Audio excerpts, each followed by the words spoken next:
Welcome all to the Jerkmonger Show, coming at you live from Tampa, Florida. I am the Jerkmonger, your host. Hey, what's up, y'all? Sorry, guys. I thought this whole time, I thought I was talking to y'all, and I said, man, how my volume's up. I thought I was talking to you guys. I was like, man, it's an empty party. I thought people are mad at me. They're not coming in. Antonio, what's up? I'm good, brother. I'm actually watching a commercial on your channel, so you'll get like about a third of a half of a cent. And because I didn't even skip it, I watched the whole thing and just let it. Oh, thank you. Yeah. Actually, the two people watching is probably us. Yeah, it probably is. But I tweeted it out, so it's like there you go. So there you go. Oh, it's growing. It's growing. It's growing. Draken, what's going on? Food. Oh, we are talking about some food or something like that. Hello, how are you? All right. I'm glad. All right. So, guys, this is actually going to be about a 30-minute, 40-minute session I'm going to be putting into. I had intended to do some development art, but I do have to pick up the missus from the airport. So I'm going to be working on a commission sketch for a versus black and red of, what do you call it? Ghost Rider versus Blackheart. You guys may have heard me mention that one time in the chat before, and someone took me up on that. So I'm going to go ahead and share my screen. I hope you guys are doing good. Let's see here. Share screen. Share my Cintiq. Now y'all can watch me sketch. All right. So talk to us, Antonio. First of all, how's the campaign going? Where are you at? Where can people go when they start coming in and they're watching this video? Because I got some new people coming in from Instagram that are like, what's a YouTube's? Oh, well, we're like $55,302. Nice. Where we're at right now, and it's chugging along via the will of the people. But obviously it was like almost 1,900 backers now. So yeah. Wow, man, that's fantastic. Yeah, that's the thing I think I'm the most proud of. If we had obviously charged a little more for the book, we'd be maybe $85,000-$90,000 right now with these backers, with that amount of backers. But it would be. So are we regretting the price point?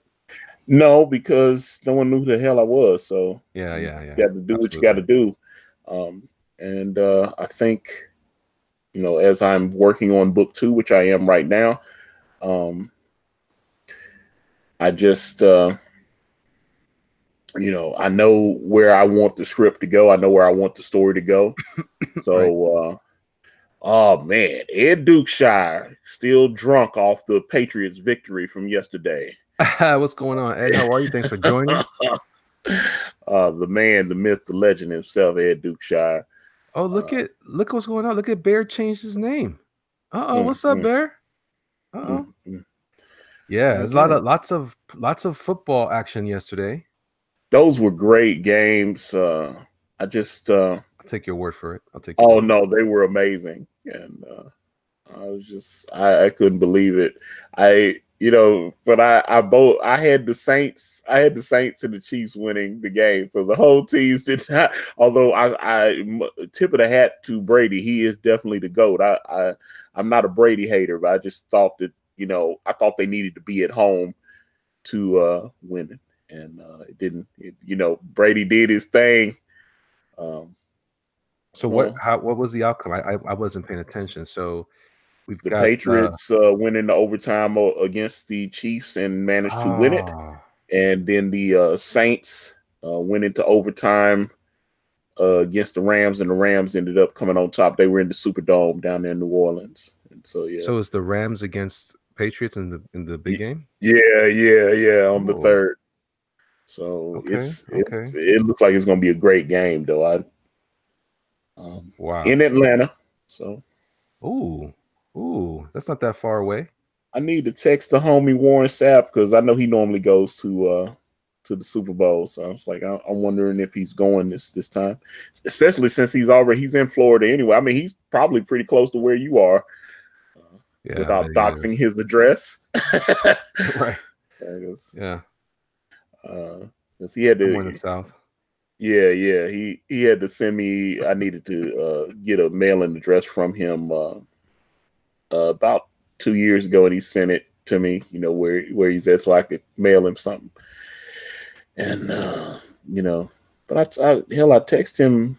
It was his birth. I think his birthday is December the 19th, and I had text him, and he was in the hospital. He had hip replacement. Oh, no kidding. Yeah. He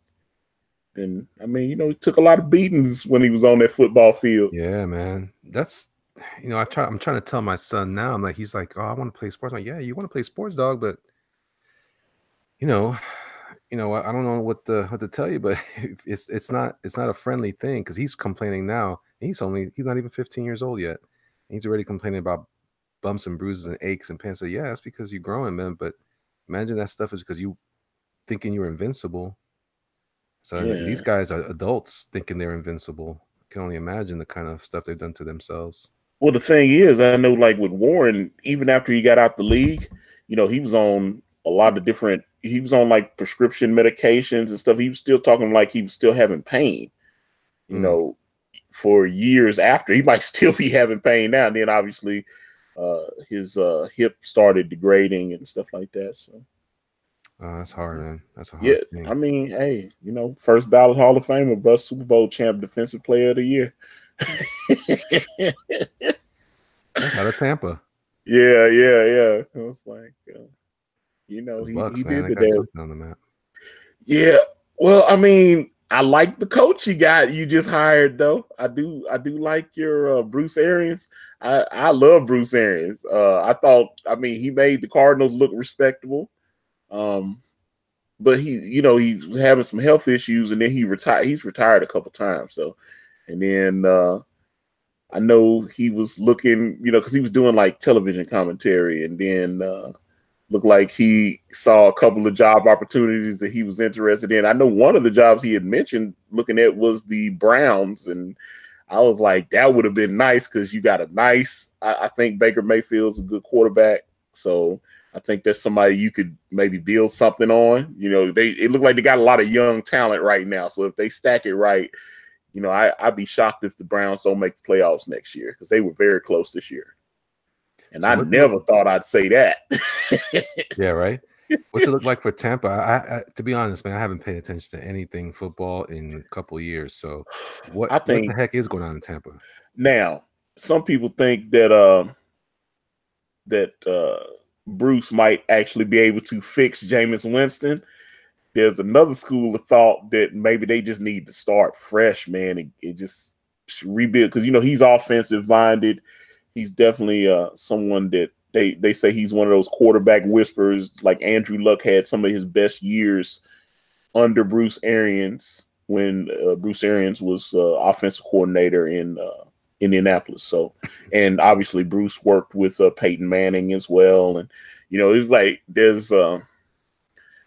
it's just, hey, he can do the damn thing. So I'd be very curious if he could turn Jameis around. It'd be scary if he could actually make Jameis a better quarterback.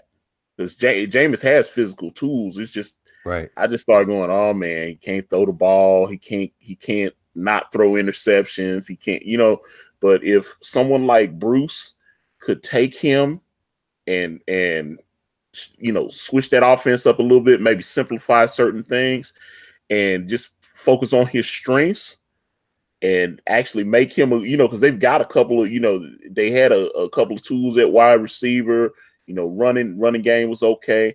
They tighten that defense back up. Man, that'd be scary in the NFC. That would be scary, but I'd like to, I'd like to see how that would work. That's interesting because and then I'm not paying lip service to that. I just realized that I remember when he first came into Tampa, Jameson, and I remember thinking, oh, I mean, he's the new guy, and that must have been at least 6 years ago. No, I think they're going into the 4th year or maybe 5th year. I guess this will be the 5th year now. That's about right. Yeah. It was when I was still working at the old company I worked at, so it still feels like it just happened yesterday. I'm like, well, he just started. Like, well, not really. That's 5 years. That's 5 years of wear and tear too. Yeah, because him and Mariota came in together. Marcus Mariota, and they, Jameis was number 1. He was number 2. And then I guess Mariota was Rookie of the Year. And I don't know. I'm kind of thinking we need to move off of Mariota here in Nashville. I was sitting there going, damn.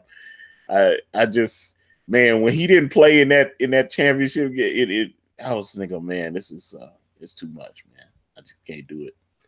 I don't know if you know this, by the way, but I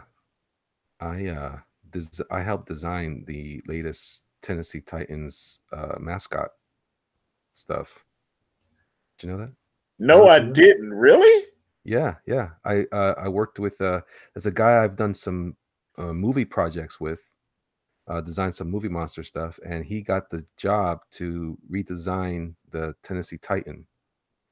And so I did the whole. I'll next time I get a chance, I'll scan all that stuff and I'll show you what it looks like. I did all the the armor and figured out I did like a bunch of sets of armor and figure out what he was going to wear. I did a whole turnaround where he's back, front, side view of the character, what he would look like in the uniform. I had pictures of Dude before he started wearing it. I was like, dang, all right, that's what's up. I think you appreciate that. Yeah, man, because I went. Let me see. I think it was 2016. I'm trying to think. It might have been 20. I think it was 2016 though. December, and we were about to. It was the last game of the season. We were facing the Colts, and it was because that was we crapped out. We lost that game. The Colts destroyed us, and then that the following draft is when we drafted Marcus Mariota, and because I remember that game because it was we were down there in Nashville, just everybody was getting sloshed in there. Yeah. At LP Field, and it was but I had a good time with my buddy, and then I had a date later that night. I remember I drove. There was a young lady, and I went home and got me a little rest, got cleaned up, and drove to Chevyville, and met a young lady there and hung out with her for a couple of days, and then came home. Yeah. I was like, I always remember that game because I was like, went to the Titans game, got beat. Went to Chevyville, got beat. Went home. So it was always, it was straight. So it was all right. So, yeah. But, I just understood that right there.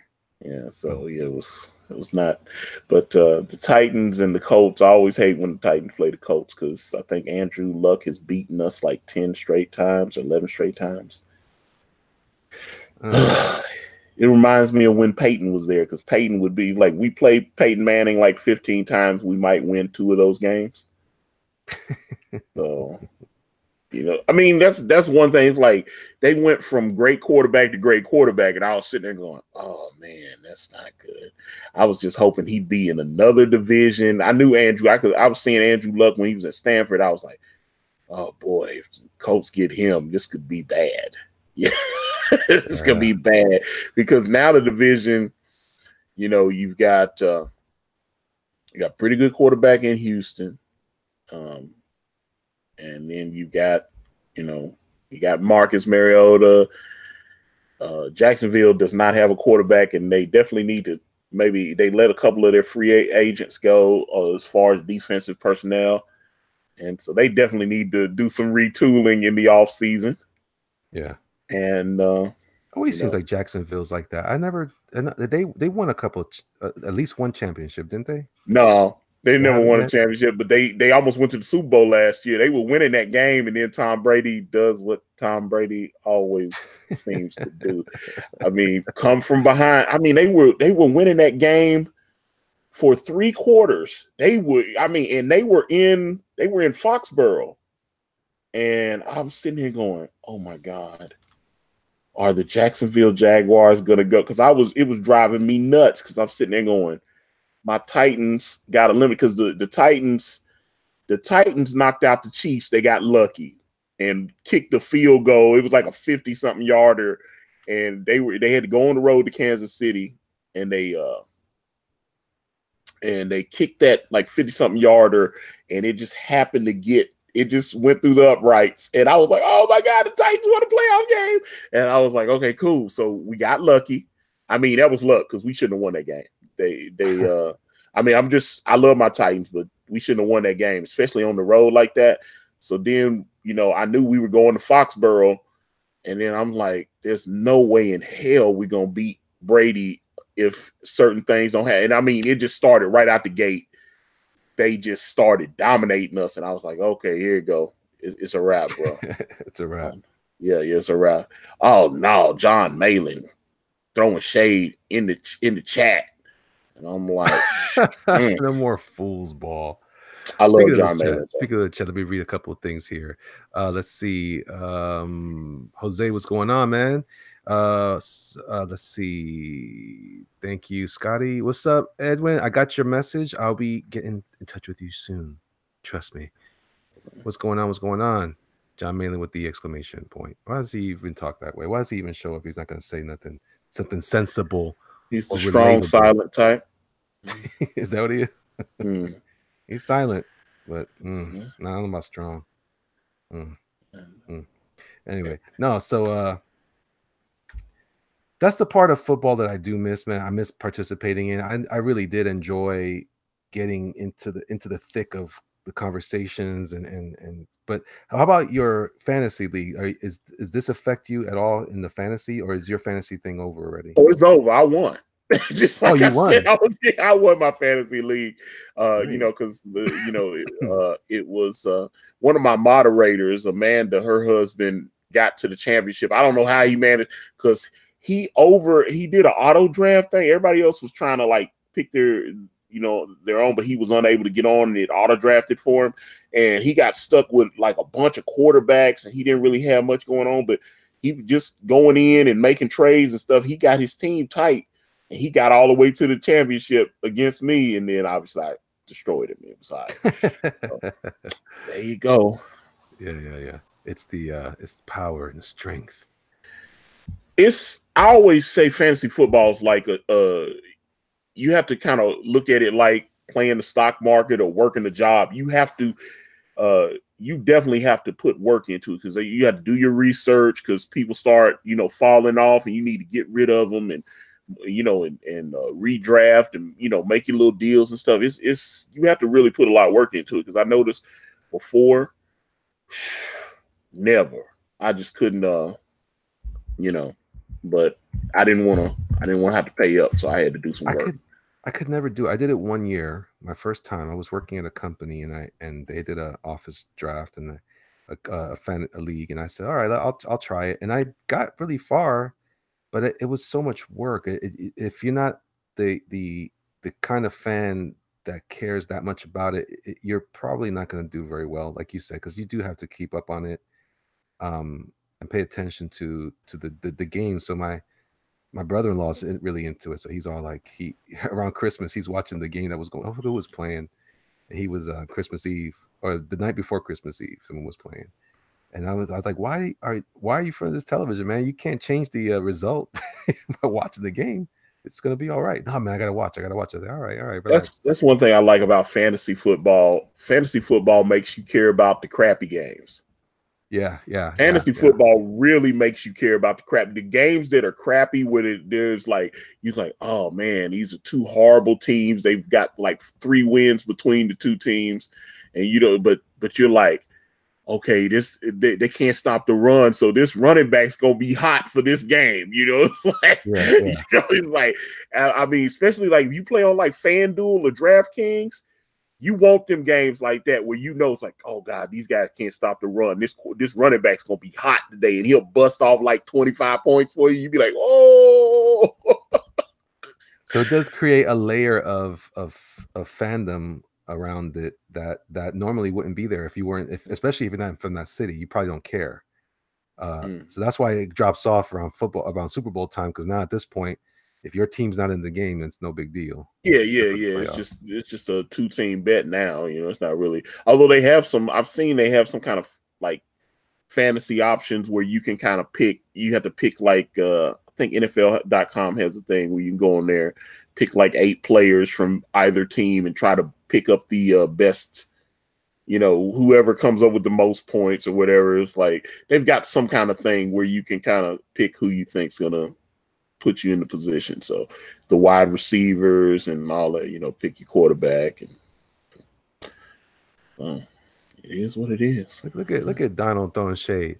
Nothing more exciting than football talk. Gonna mute and watch. Let me know when they start talking about anything more exciting. Man, get out of here. Let me tell you something. Donald. We can't be always talking about ball people. All right. That's all he wants to talk about. Hey, real quick. Speaking of the big game, I know we had a little talk about this earlier. What can we expect? I know because you're my Encyclopedia Britannica. What can we expect as far as like trailers? What are the big trailers going to be released? Are we going to see another New Mutants trailer? You think? I don't know if I want to see another New Mutants trailer. It was all right. I'm just being all the Fox X-Men stuff has been a little shaky for me. Okay. And I mean, that's just outside of like Deadpool, which, you know, obviously Deadpool was incredible. Deadpool 2's okay. Didn't love it the way Deadpool 1. Wow. I was like, they just home run. Deadpool 2 was decent though. I need to see the edited version with Fred Savage, because I definitely want to see that. I heard Deadpool 2 with Fred Savage? Yeah. They reenacted, what was that movie he did when he was like 9 or whatever? Wonder Years? Yeah, it was him, but Deadpool, you know, because they cut out a lot of the R-rated stuff. And they cut out a lot, you know, because they wanted to make it PG-13, and I know they donated quite a bit of the money to cancer or something. Okay. And you know, because Deadpool has cancer, so it was was it Princess Bride? Okay, because I know he was, but yeah, so Deadpool like captures Fred Savage and like tries to make him reenact, so that gives them the ability to cut out a lot of the R-rated crap. So I see. And then so I rented Deadpool 2 and I fell asleep in it, man. I didn't like it. But I don't know. Does that make me a bad person? I don't know. No. I think John would say I was bad. Yeah, John says a lot of people are bad though, but again, some people say I should turn my channel into the John Malin channel. I'm a John Malin fan. I do say that. I was like, I just like the way I like his swag. I like the way John gets down. I took the time to review some of his work. I'm getting excited for his book, Graveyard Shift, and I took a moment to kind of refresh myself with his work, because I don't see him draw a lot, except in Drawn and Quartered, where he's talking smack with me, which, you know, I don't appreciate, but I'm gonna say it. He said the movie sucked. Okay, there you go. Good. Yeah, like I said, I went to the theater. I saw it. It's okay. It didn't, and that's why, because I was with my girlfriend at the time. She was like, "You don't seem blown away." I was like, "It's okay." It didn't. I don't know. I was so hyped for it.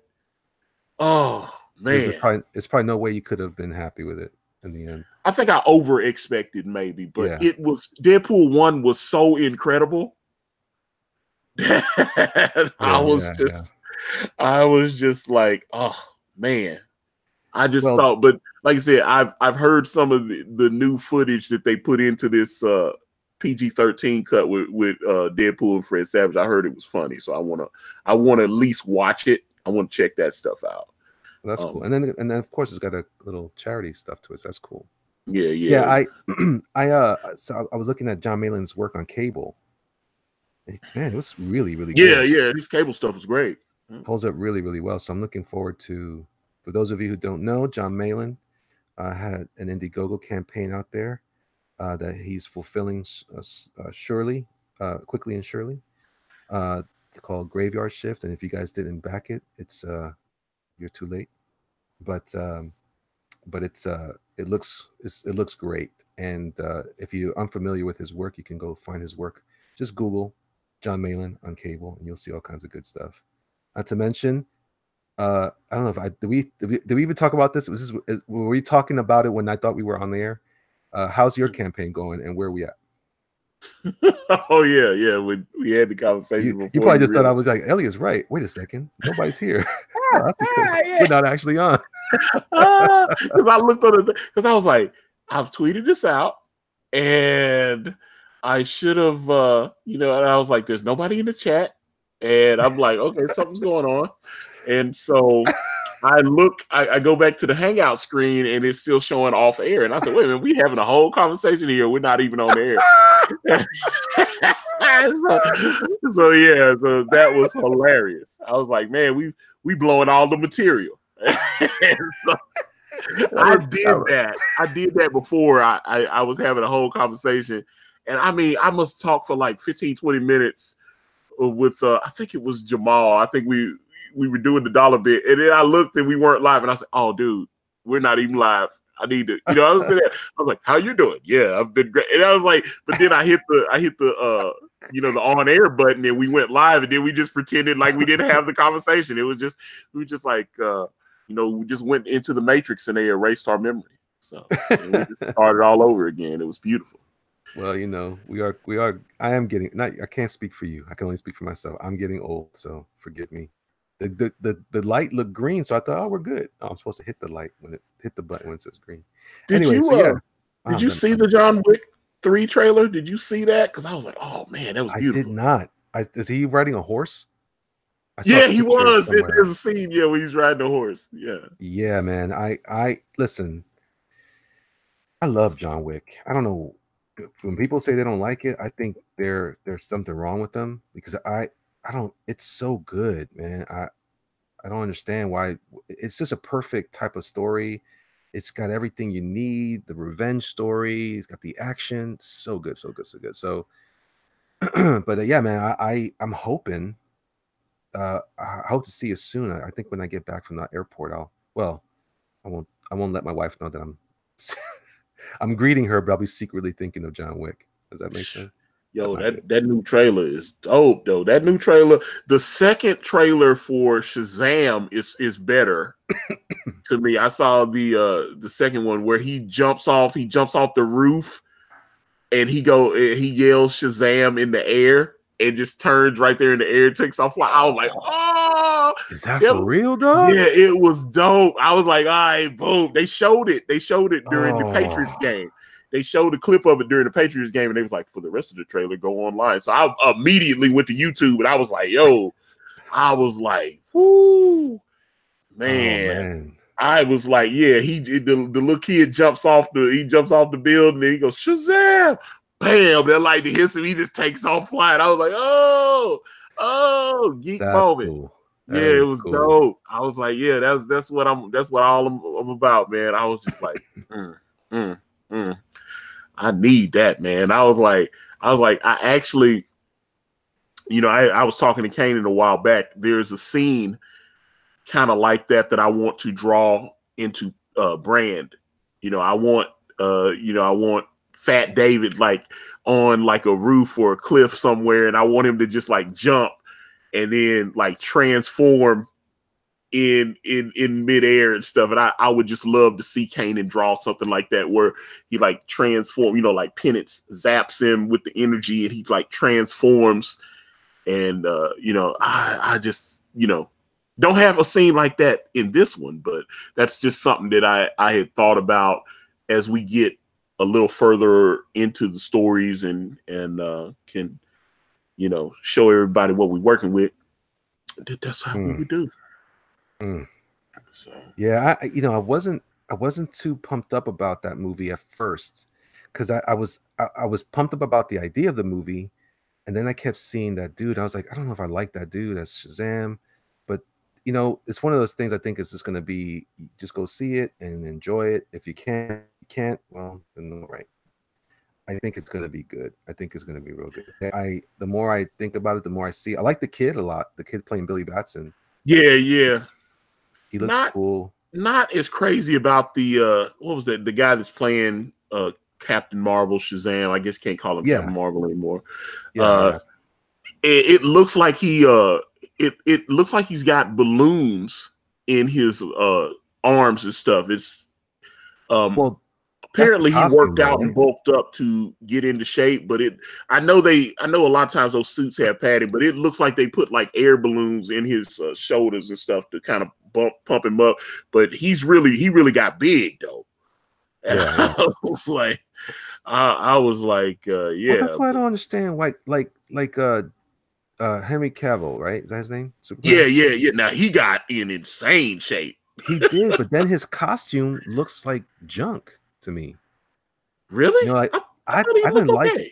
No, because he looked okay from afar. It was when it was close up. There was a lot of these weird extra metallic things, especially in Justice League. He had these weird extra metallic shapes all over the place. I was like, why are they hurting this guy with the fake texture of muscle when he's done all the work to be built up for it? It's you could tell they padded his suit too, because they put these little like he's already big. Why would you have to add? He's already powerful. Why would you add these little like shiny? It looked like they burned the fabric with an iron. It had that shiny look to it, and over the muscles. Yeah, and when you get in close, I didn't realize this. Like when you zoom in close on the Henry Cavill Superman suit, it's got although that kind of weird fabric is all little tiny S's like stitched together or something. Oh God! It's like the little tiny S's. So it's man. Man, those Kryptonians have a problem with branding. I'll tell you what. Yeah, but like I said, and then obviously they took the S off the back of the costume, so off the cape, and some people didn't like that. But they were talking about that when they were doing the computer rendering, that seemed like a problem. So it was just better to eliminate some of that stuff, and I get that. But my God, man, I was just like, I was looking forward to seeing like I wanted it to kind of look like the Christopher Reeve. Yeah, man. I just watched that the other day. It was on Brian Shearer turned me on to what do you call it? Hey Javier, what's going on, man? He turned me on to gee whiz, what was it? Pluto TV?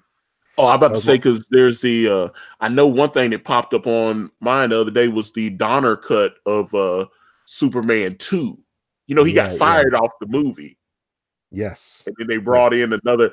Yeah, I was like, man, there was so much stuff that happened. And then you'd hear like Gene Hackman like quit the movie and refused to show up for work and stuff out there. Everybody was pissed at the movie theater for like firing him and stuff. You know, it's like, okay. You know, I always loved Donner's interpretation. And to this day, his interpretation rules for me. But he was the one that came up with the cellophane Superman S. Yeah, that was still kind of his idea. I'm gonna lie. But I mean, if you look at it, there's so much stuff with Superman. They just kind of make him up on the fly. Like, oh, he can time travel. Oh, he can do this. He can punch the Earth out of orbit. You know, they just seem to. Well, that's the thing about Superman. That's what I love about Superman is the very thing that some people hate about Superman. It's that he's not as linear as people want him to. He wasn't designed to be that way. He wasn't designed to just be, oh, I'm strong and I'm going to do this and I just fly and I have I-beams and I kill stuff. He was like a fairy tale. He was like a Peter Pan character in some ways. He was more stoic than that, but he had what was going like the kryptonite thing. That was all bizarro. No pun intended, but it was just weird. But the way he was able to do things, and he was super intelligent, and he could do surgery. Did you ever see that one where he does surgery on this kid who's a blind? Oh no! See, that's what I'm saying. I've read some insane Superman stories, but see, even what you just said there, the kryptonite did not exist in the comic books. Jimmy Olsen did not exist in the comic books. It was they created that stuff for the Superman radio play that used to air like in the 40s or whatever. Sure, but then it took off, and then they obviously added it to the comic books. Sure, but I'm saying though, if you look at Silver, I'm just talking about Silver Age. Maybe I don't think anybody thought, man, the only way he could ever be is jumping around in blue pajamas, punching out gangsters. So it was okay that they adjusted. I'm just saying that when they did, one of the cool things about it in the Silver Age was like Titano, the monkey. That was great. I love that guy. And a lot of people don't like it, but I feel like it's important part of understanding that character. He's not the aggressive, alpha male that they paint him to be. He's much more docile. He's much more humble in those books. So he's had his times when any writer could write him anyway, but in the Silver Age, he was messing around with little tiny cities like Kandor, and no, I like those stories. Those are great. yeah. And then you look like Kurt Swan in his prime drawing the Man of Steel. Yeah, I mean that's just like speaking of which, I did a video on this the other day. George Perez announced on his Facebook that he was retiring. Oh, no kidding. Yeah, he's having too many health issues and stuff. He's not even doing commissions anymore. He said he can't even take private commissions anymore. He probably can't see very well. Yeah, because he's like hunched over trying to, poor guy. And yeah, that was, that's my fear right there, man, that I'll grow old. That diabetes will take my sight before I'm ready. I feel like I haven't done enough yet. I don't want to lose it like that. Oh, poor guy. My heart goes out to him. God bless him, man. Yeah, I mean, he wrote like a love letter to the fans, though. I mean, it was a great, it wasn't just a couple paragraphs. I mean, it was a lengthy goodbye, but said, there's a couple of cons. He said he'd still appear at like Dragon Con. There's another con that apparently is in St. Petersburg called Fetish Con that he's been going to the last few years. And I didn't know what was going on. I was like, Fetish Con, because it's definitely not a comic book convention. But oh man, you should do a live sexy party from even MetroCon here in Tampa. One time I went to a MetroCon in Tampa. It's like one of the biggest anime conventions, and man, there were people dressing up in all kinds of weird leather and stuff. I was like, this is an anime convention, right? And I was like, dang, look at this dude. This dude had like a girdle thing that went up to his chest, and then it was like this long. He looked like something out of that movie, The Cell. I was scared, but it was cool. I mean, I appreciate the craft in it. I just thought it was odd, but yeah. Well, listen, guys and gals, I appreciate you guys. Real quick, Antonio, give a little bit of information about your project, because I do have to sign off shortly to pick up my wife. Talk to the folks in the chat about your campaign and where you're at and where to support you if they can. Well, I have a comic book called Brand, which looks like several of these people have already backed, but who knows who will watch this later. But It is on Indiegogo, and you can either go on the comic section on Indiegogo and look for Brand, or just type in AkariPress.com and it will take you directly to the page. And of course, I'm at Akari Press on Facebook, Instagram, and Twitter, and on YouTube. So that is right. Now someone's calling me, and we'll go ahead and sign off. Thank you, guys. Also, check out Doug TenNapel as he is preparing projects that he and I are working on next. And then after that, pretty soon, I hope to, as I approach at least the midway point of the project I'll be working on with him, you'll be seeing some more development for Atomo that Antonio and I will be working on later in the fall. So I appreciate all you guys. Thank you all for hanging out with us. God bless you guys. You guys are great. Later. Bye, guys.